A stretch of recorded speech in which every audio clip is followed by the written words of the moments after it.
Boa noite, pessoal. Espero que estejam todos bem, que tenham tido um bom domingo de Páscoa, com bastante paz, bastante tranquilidade, junto da maioria de pessoas que fosse possível, né? Porque nós estamos agora nessa situação de isolamento, mas estamos todos agora juntos, estamos unidos em pensamento. Boa noite, Deb, boa noite, pessoal. Unidos estamos para que possamos iniciar a nossa reflexão do domingo à noite e vamos iniciar pedindo a Deus e a Jesus que nos ampare, que nos harmonize, que nos equilibre. Oi, Odete, que nos dê tudo aquilo que nós necessitamos para que nós possamos estar fortalecidos, para que nós possamos estar, oi Terezinha, possamos estar dentro daquele padrão vibratório que é o mais essencial para esse momento, para que nós possamos realmente estar com toda a nossa vibração, as nossas defesas espirituais erguidas. E dessa forma nós vamos conseguir sim atravessar, né, Tati, tudo aquilo que a gente precisa, atravessar esse momento, atravessar essa tempestade, e com certeza tudo vai dar certo. Oi, Cris Okida! Então, nós vamos falar um pouquinho hoje do capítulo 5º do Evangelho segundo o Espiritismo, Bem-aventurados os aflitos. Ele é um capítulo bem interessante. Oi, Kiki! A Kemi, que bacana vocês aqui. Oi, coisa boa, gente, Síria. Então nós vamos falar um pouquinho desse capítulo 5º, Bem-aventurados os aflitos. Quem não tem aflições, né? Quem não passa por aflições? Todos nós agora estamos passando por uma grande aflição coletiva. O que significa nós estarmos agora passando por esse grande processo? Independente da discussão, se é um momento... Oi, Jô, se é um momento de... o que causou, por que causou, quais são os objetivos que há por trás. Não é essa o nosso ponto de discussão hoje. Oi, Dani. O nosso ponto de discussão, ô Ledinha, o mais importante hoje não é discutir quem é responsável, quem não é responsável, não. O que nos importa é entender quais são os frutos que nós podemos colher disso. Quais são as lições que nós podemos aprender. Vejam bem, duas coisas são importantes que a gente lembre agora. Paulo de Tarso dizia que tudo concorre para o bem. Tudo. Então imagine assim, independente da situação, independente do desafio, independente dos desdobramentos, tá? Tudo concorre para o bem. Qualquer situação que seja criada, o plano espiritual vai encontrar um meio de transformar a aflição em aprendizado. O plano espiritual antes da gente imaginar que uma situação possa se desenvolver, possa se apresentar, o plano espiritual já está sabendo disso antes da gente. Então lá, antes das coisas ocorrerem, eles já estão com todo um planejamento criado, imaginando todos os possíveis desdobramentos que podem acontecer, e aí eles estão já com todas as possibilidades já aventadas de ação para cada situação, para cada desdobramento que possa acontecer. Falei grego? Não, né? Bom, então vocês imaginem o seguinte, toda aflição, principalmente a aflição que está passando, ela faz parte de um grande evento. Esse evento, ele está correspondendo a uma programação que poderia já existir, ou um evento que foi desencadeado e eles tiveram que lidar com isso. Independente disso, eles já têm toda uma estratégia delimitada para que eles possam agir e transformar essa situação numa situação de aprendizado. Então isso para nós já nos dá assim uma tranquilidade, já nos dá um consolo, já nos dá um apoio para que a gente passe por isso de uma forma um pouco mais tranquila. Então vejam, o que o Evangelho nos coloca é que existem aflições de várias ordens, mas eles, a grosso modo, eles dividem em dois: aflições de vidas anteriores e aflições dessa vida. Quando nós falamos, em aflição dessa vida, são situações que nós podemos ter realizado alguma coisa e que ficou essa dívida kármica que nós estamos já respondendo por isso. E existem as aflições que são situações criadas em outras existências e que nós vamos responder por elas porque é da lei. Bom, o que dizer quando nós estamos passando por uma aflição coletiva?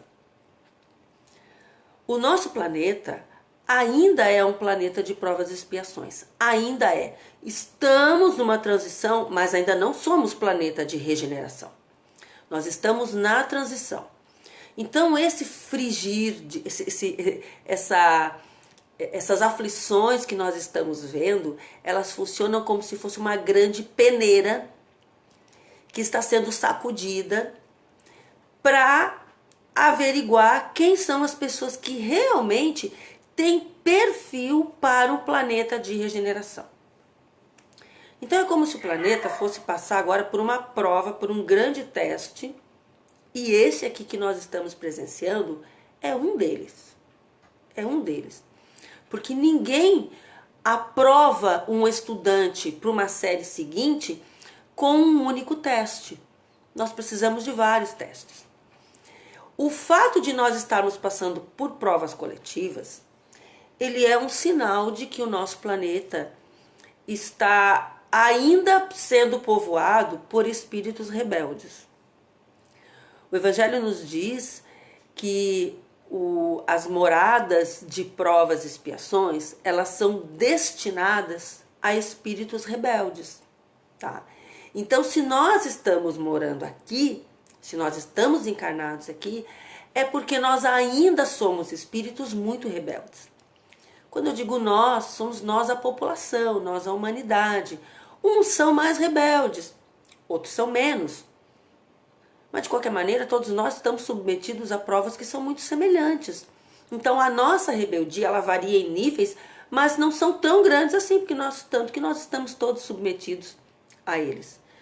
Mas vocês podem observar que as pessoas estão passando por essa situação e cada um está sendo afetado num nível diferente. Aqueles que estão sendo afetados mais gravemente são os espíritos mais rebeldes. Os que não estão sendo afetados tão gravemente são aqueles que não há a necessidade. Oi, Mari. Não há a necessidade de passarem por dificuldades desta ordem aqui. Não que não há outras, mas dessa ordem aqui não há um compromisso tão grande. Talvez a palavra que mais acertada seja essa: compromisso, comprometimento. Você vai passar por aflições com as quais você tem compromisso. Por exemplo, uma pessoa que vai passar por dificuldades financeiras. Essa pessoa é aquela que já teve, oportunidades de ter condições financeiras bem favoráveis e ela não se utilizou dessas condições de uma forma fraterna. Ela não pensou no outro. Então essa pessoa, a tendência é que ela assuma esses compromissos e com certeza vai passar por aflições, desta ordem, desta natureza. A natureza de aflições de ordem econômica. Pessoas que nascem com doenças congênitas, Pessoas que têm dificuldades, já nascem, que às vezes a gente olha assim, puxa, mas nasceu o bebezinho, já nasceu doente. E às vezes a pessoa passa uma encarnação inteira arrastando aquela dificuldade, arrastando uma deficiência, arrastando aquelas aflições. Por quê? Porque provavelmente ela em outras vidas ela teve todos os atributos da saúde física e ela só pensou nela.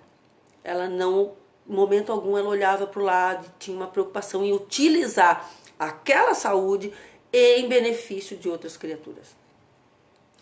Então, as aflições, há uma justiça nela. É importante também a gente entender que os espíritos amigos nos dizem que se há essas aflições das vidas referente a vidas anteriores, mas também eles nos esclarecem que 80% das dificuldades pelas quais nós passamos, elas decorrem de erros cometidos não em vidas passadas, mas nessa vida. Então, se você já procurou tudo, tá? Pô, já quebrei a cabeça, não sei onde foi que eu errei. Se você não sabe realmente, já quebrou a cabeça, não consegue encontrar as falhas nessa vida, então elas com certeza são de vidas anteriores. Mas, se você já fez uma análise fria, desapaixonada, e você já conseguiu entender, naquele momento ali, eu errei. Naquele momento lá, eu também errei. Então, veja bem, aí a gente consegue cair essas fichas, derrubar essas fichas e entender que essas aflições estão tentando nos ensinar uma lição. Estão tentando criar em nós um posicionamento diferente, criando em nós um momento de reflexão, gerando para cada um de nós uma oportunidade de nós nos reformularmos e desenvolvermos em nós algumas virtudes que nós ainda não possuímos. Porque esse é o grande propósito da encarnação. É criar, desenvolver em nós virtudes. Muitas nós já temos, ótimo. Mas não adianta nós simplesmente sairmos dessa encarnação com aquelas virtudes que nós já carregamos. Nós precisamos desenvolver novas.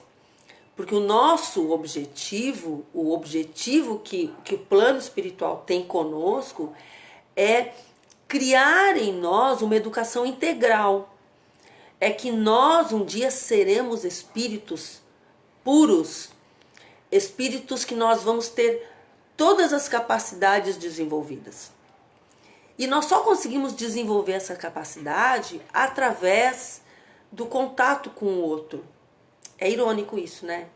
Porque agora nós estamos aqui quase que impossibilitados do contato físico, mas ao mesmo tempo nós estamos criando mecanismos de contatos que não sejam físicos, sejam contatos virtuais. Então nós estamos transcendendo isso. Muita coisa nós vamos aprender dessas lições. Muita coisa nós vamos conseguir, muitos frutos nós vamos conseguir colher disso. Nós vamos sair disso muito mais forte do que quando nós entramos.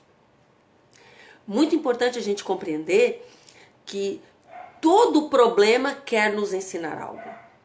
Qualquer dificuldade, de qualquer ordem. A doença quer nos ensinar alguma coisa. A falta de dinheiro quer nos ensinar alguma coisa. A falta do emprego quer nos ensinar alguma coisa. As incapacidades físicas, intelectuais, elas estão tentando nos ensinar alguma coisa. Tá? Então elas estão tentando nos burilar, elas estão tentando nos lapidar. Estão tentando criar em nós fortalezas morais que nós ainda não possuímos. Se nós passamos por dificuldades e essas dificuldades não nos ensinam nada, ou, corrigindo, se nós passamos por dificuldades e nós não aprendemos com essas dificuldades, porque não são as dificuldades que nos ensinam, somos nós que aprendemos com elas. Se isso não se concretizar, nós vamos acabar saindo dessa encarnação não muito diferente do que quando nós entramos. Todo mundo vai sair diferente, todo mundo vai ter alguma modificação. Mas, oi Larissa, seja bem-vinda. Mas todos nós vamos sair diferentes, ou muito ou pouco do que quando nós chegamos. Porque as encarnações é impossível uma pessoa sair da encarnação exatamente da mesma forma como ela entrou. Às vezes as pessoas dizem assim, eu lembro de uma história que o pessoal contava, de uma mulher que é espírita E o filho dela era muito endurecido e era uma criatura que estava sempre assim ligado com o mundo do crime. Então, oi Alzi, que bom. Então, o que que aconteceu? As pessoas criticavam muito aquela mulher porque ela era espírita e ela não conseguia tirar o filho completamente daquele defeito moral. Só que aí, quando eles fizeram essa análise, eles diziam o seguinte, veja bem, a forma como nós nos modificamos durante uma encarnação, às vezes pode ser bem perceptível e às vezes pode ser imperceptível. Então, esse menino era aquele que quando saía para ir, por exemplo, fazer um assalto, tá? Quando os colegas diziam assim, em relação às pessoas, né, as suas vítimas, diz assim, e aí, vão matar? Ele era aquele que dizia assim, não, não mata não. Não mata não, prende, deixa aí, amarra, mas não mata. Então, veja, ele já tinha um padrão diferente. E isso devido às sementes que foram plantadas. Então, o nosso planeta ainda é um local de plantio de sementes. Nós ainda vamos levar um tempo para ver essas sementes germinarem, crescerem, darem frutos. Ainda vai levar um tempo. E é um trabalho de formiguinha. É água mole em pedra dura. Tá? Então, nós todos temos o compromisso de sermos os divulgadores dessas verdades. Para que as pessoas fiquem mais tranquilas. Não os divulgadores do desespero, não divulgadores do medo. O momento não é para isso. O momento é de compreensão. Se nós entendermos, tá, que o planeta, que é da natureza do planeta, isso que nós estamos vivenciando, que é normal passarmos por aflições. O que não é normal? O que não é legal? Diante da aflição, as pessoas congelarem. Diante da aflição, as pessoas se desesperarem. Diante da aflição, as pessoas se deprimirem. Ah, mas aí, Roberta, poxa, então eu estou entendendo aqui que tudo que eu fiz de errado, eu vou ter que quitar essa dívida, como diz a Tati, o boleto chega, vai chegar.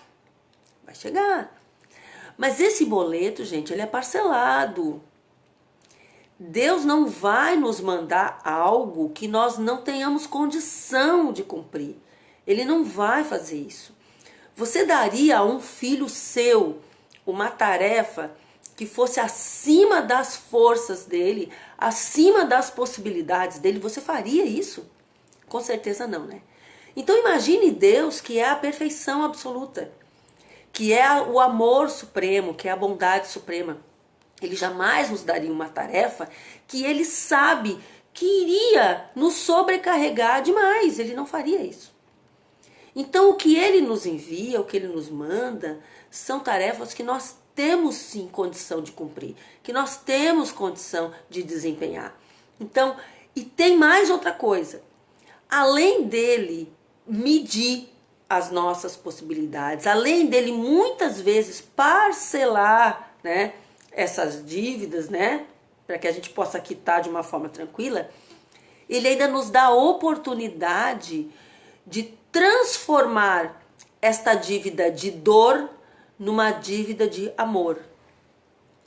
Lembrando aqui, pro espiritismo, quando a gente fala em dor, não é aquela dor, ai, como dói, não é isso. Dor é aflição. Tanto que a dor pode ser uma dor física, pode ser uma dor moral, pode ser uma dor psicológica, pode ser a perda de alguém, pode ser a perda do emprego. Isso é uma dor, gente, tá? Porque cada vez que você perde algo, você entra num processo de luto. Isso, já vou chegar aí, Síria, é isso mesmo. A Síria se adiantou ali. Então a dor pro espiritismo é isso, é a aflição. O amor não é o amor de emoção. Amor é trabalho no bem. Então, quando se fala ou é pelo amor ou é pela dor, é a isso que se refere. Então, Deus permite, e não só permite, como Ele quer, Ele deseja que nós, ao invés de resgatarmos pela dor, que nós resgatemos pelo amor. Que nós ajudemos as pessoas, que nós tenhamos uma preocupação com o outro, que nós olhemos para o outro, que nós...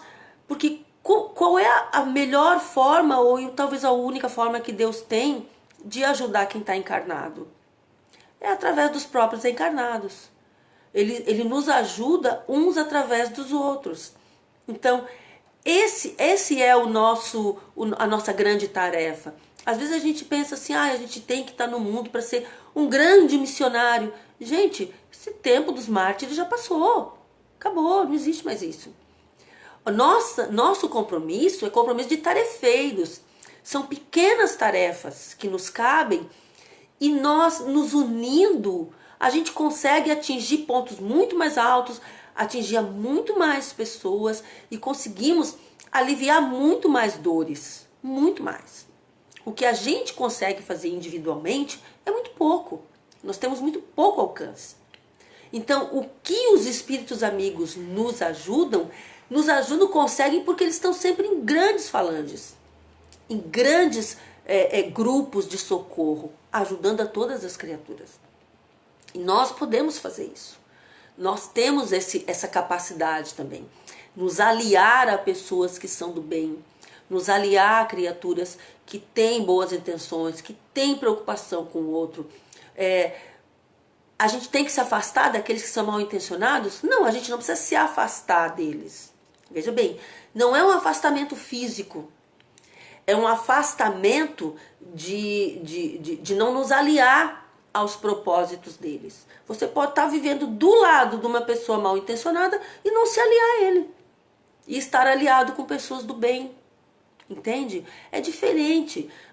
Não é abandonar quem é ruim. Vocês imaginem, se você pegar uma pessoa que não é bem intencionada e você colocar ela para conviver dentro daqueles que são bons, a tendência é que ela vá se modificando. Então você não pode pegar uma pessoa por ela não ser boa ainda, ou não ser totalmente boa, pegar essa pessoa e botar de lado e rechaçá-la. Porque não adianta, ela vai ficar cada vez mais revoltada, cada vez mais solitária, cada vez, mais desorientada. Então você tem que fazer o contrário, você tem que trazer ela para o meio daqueles que são bons. O bom exemplo das criaturas vão fazer com que aquela pessoa olhe, veja os resultados, entendeu? E aí a árvore começa a dar outros frutos. A gente não conhece uma árvore pelos frutos. E observar. Agora, o fato da pessoa estar conosco, estar perto de nós, não significa que nós temos que estar aliados a ela nas suas intenções. E nós sabemos quando uma pessoa está bem intencionada, quando não está. Como é que a gente faz? Observe os frutos que ela gera. Às vezes uma pessoa é muito maluca, muito queimada, muito, assim, mas ela é uma pessoa bacana. Você olha os frutos que ela... Olha o que ela faz. Veja os resultados do trabalho dela. Aí sim você consegue saber se ela é uma pessoa boa para você se aliar ou não. Agora, tem pessoas que falam muito manso, pessoas que são aparentemente muito polidas, né? E quando você vai ver uma pessoa que é maledicente, que gosta de puxar o tapete dos outros, tá sempre tramando pelas costas, que tá dizendo... Qual é o mérito disso? Então, esse tipo de pessoa nós não precisamos nos aliar, mas também não precisamos mandar embora, entende? Porque quem é que precisa de remédio? É o doente. Quem é que precisa de médico? É o doente. Essa é a pessoa que precisa de ajuda. Então nós precisamos hoje, nós estamos tendo assim uma grande oportunidade de observar as pessoas. Porque muita máscara vai cair, tá? Os tempos são chegados. Então muitas criaturas estão aí se revelando, tá? Diante de nós, diante da sociedade. Então nós estamos vivendo um momento ímpar, um momento único e muito bom. Nós vamos colher muitos frutos bacanas disso, certo? A aflição, tá, que nós estamos vivendo, ela é uma aflição que vai nos trazer uma reflexão muito boa, uma reflexão muito grande, e principalmente para valorizar as coisas que realmente merecem ser valorizadas. E aí nós já estamos vendo uma porção de coisas que podem ser descartadas, coisas que não nos servem mais. Exatamente, Cília. Conviver com adversidades é um exercício para as virtudes, para as nossas virtudes. É na adversidade que a gente desenvolve as virtudes, tá? E vamos desenvolver virtudes que nós nem imaginamos.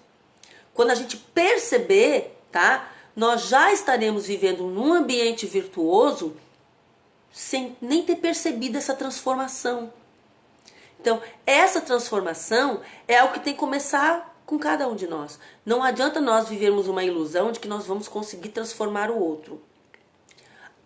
A transformação do outro é tarefa do outro, não é tarefa nossa. Nós temos o poder que nós temos, ele é um poder sobre nós. E olhe lá, nós não temos poder sobre o outro. O outro, ele vai se modificar quando ele estiver pronto, quando ele estiver no momento dele.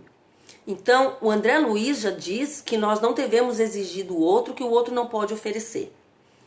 O que significa exigir do outro? Significa assim, ó, que nós vamos parar de cobrar das pessoas? Não, não é isso. Nós temos que cobrar honestidade, nós temos que cobrar ética, só que nós temos que cobrar sendo. Nós temos que cobrar honestidade sendo honestos.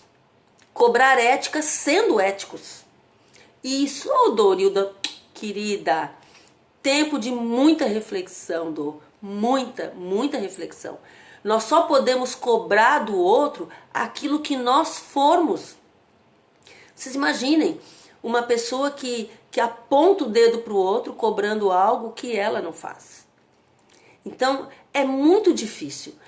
As pessoas, muitas delas, vão nos julgar pela nossa aparência, pelo nosso convívio, né, na sociedade. As pessoas não conhecem as nossas dificuldades. As pessoas não precisam primeiro calçar o teu sapato para saber o quanto que aquele teu calo dói. As pessoas não trilharam o teu caminho, não caminharam a tua caminhada para saber quais são as tuas dores. Mas a verdade, bem verdadeira, é que cada um de nós está fazendo o melhor que pode. Cada um de nós, mesmo diante dos erros, tá? É difícil a gente aceitar isso, mas muitas pessoas que erraram conosco, elas estavam dando o melhor delas. É isso que André Luiz quer dizer, quando ele diz que nós não podemos exigir do outro o que ele não pode oferecer. É entender que se aquela pessoa não foi melhor, é porque naquele momento ela não conseguia ser melhor. Mas ela foi o melhor que ela pôde. Isso já nos dá, assim, uma tranquilidade para aceitar as pessoas como elas são. Porque nós não temos o poder de modificar isso. O poder que nós temos é de nos modificar. Mesmo que seja difícil. O que o Evangelho nos pede? Nós estamos aqui vivendo um momento de sacrifício, tá? De renúncia. Qual é o primeiro e maior sacrifício que o Evangelho nos pede? Que nós sacrifiquemos a nossa vaidade, o nosso egoísmo e o nosso orgulho. Então, uma pessoa orgulhosa, ela não chega em lugar nenhum. Uma pessoa egoísta, ela não ajuda ninguém. Se você não ajuda o outro, você vai estar sempre sozinho, mesmo rodeado de pessoas, tá? O vaidoso, ele não consegue prestar atenção nas virtudes do outro, porque o olhar dele só está voltado para si mesmo. Então nós não temos condição de evoluir nesse planeta se nós não aprendermos a conviver e aceitar as pessoas como elas são. Ai, Roberta, mas aí tem uma pessoa que não mora mais perto de mim, ou uma pessoa que já desencarnou, ou uma pessoa com quem eu não tenho mais contato. Como é que eu vou fazer para aceitá-la se eu não tenho mais esse convívio? Aceite como ela é, mesmo ela estando longe. Pronto. Entendeu? Isso é porque isso já está se operando dentro de você no momento que tu consegues entender isso, tá? No momento que consegue transformar isso em ti, a mudança já começa a se operar. E a pessoa sente, a pessoa percebe, mesmo distante. Porque nós sabemos que o que nos une realmente é o poder do pensamento. Esse fluido que se liga, tá? No momento em que nós pensamos no outro, nós emitimos, tá? Com o nosso pensamento, nós emitimos uma corrente que nos liga a essa pessoa, esteja ela onde estiver. Quando nós pensamos na pessoa, essa pessoa já é atingida, já é impactada pela força do nosso pensamento. Então nós precisamos que esse pensamento seja sempre um pensamento benevolente, para que os resultados sejam bons. Aquelas pessoas pelas quais nós não podemos fazer muita coisa, mas se nós emitirmos um pensamento benevolente para elas, um pensamento de encorajamento, de otimismo, desejando o bem dessas criaturas, que sejam felizes, nós já estamos impactando de forma benéfica a vida dessas pessoas, mesmo que a gente não perceba. E mesmo que ela não perceba, ela será modificada. Mas o primeiro beneficiado somos nós. Porque para que a gente possa emitir isso, nós precisamos extrair de nós o que nós temos de melhor. E esse é o grande propósito da encarnação. Eu quero agradecer a paciência de vocês por terem me ouvido até aqui. Rogo a Deus, a Jesus, a todo o plano maior, que nos abençoe a todos, que nos ilumine, que nos proteja, que essas bênçãos que agora se derramam sobre todos nós, que elas possam atingir todos aqueles que nesse momento o nosso pensamento alcança. Que Deus abençoe a todos aqueles que nos amam e nos apoiam, mas que Deus abençoe igualmente, sem distinção, todos aqueles que não nos amam e nos perseguem. Nós vamos fazer outra live na quarta-feira, às 16h, que é o momento dos nossos estudos lá no SEAC. Já, Síria, porque hoje é meia hora, tá certo? Eu agradeço a paciência de vocês de coração. Fiquem com Deus. Bom final de domingo e até quarta, se Deus quiser. Beijo.